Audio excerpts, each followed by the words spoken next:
কিছু কিছু গল্পের শেষটা যে এতটা কষ্টের, এই গল্পটা না শুনলে কখনোই বুঝবে না। তো পুরো গল্পটি শুনুন।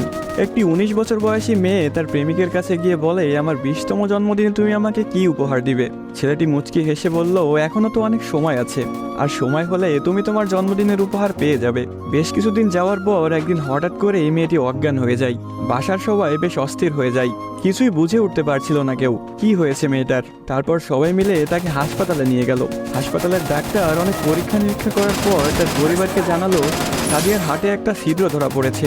এখন যদি খুব তাড়াতাড়ি হার্ট পরিবর্তন না করা হয়, তাহলে হয়তো সাদিয়াকে আর বাঁচানো সম্ভব হবে না। সবাই এই কথাটি শুনে কান্নায় ভেঙে পড়ল। সাদিয়ার মা বাবা কিছুতেই মেনে নিতে পারছিল না।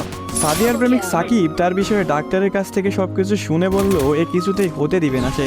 তারপর সাকিব মেয়েটির রুমে গেল, দেখলো তার ভালোবাসার মানুষটি বিছানায় শুয়ে আছে। সাকিবের কাছে যেতে এই মেয়েটি বলল, সাকিব, আমি মনে হয় আর বাঁচবো না। সাদিয়ার চোখের পানি মুছে দিয়ে সাকিব বলল, কে বলেছে তুমি বাঁচবে না? তুমি খুব শীঘ্রই ভালো হয়ে যাবে। মেয়েটি বলল, তুমি কি করে জানলে? ডাক্তার তো বলেছে আমার হার্টে একটা ছিদ্র ধরা পড়েছে, আর আমাকে বাঁচানো সম্ভব না।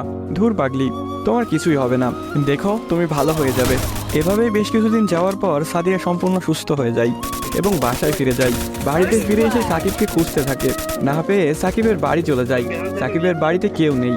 অবশেষে সাকিবের ছোট বোনের দেখা পেল সাদিয়া। কিরে, তোমার ভাই কোথায়?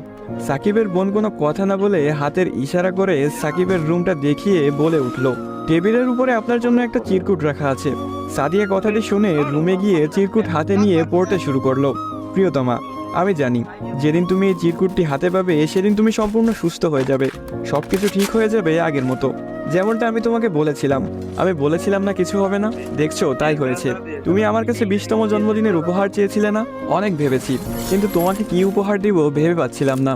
তোমার অসুস্থতার কথা যখন ডাক্তারের কাছ থেকে শুনলাম, যখন বললো একটা হার্ট খুঁজতেছিল, তখন মনে হলো তোমার জন্য এর চাইতে ভালো কোনো উপহার হয় না।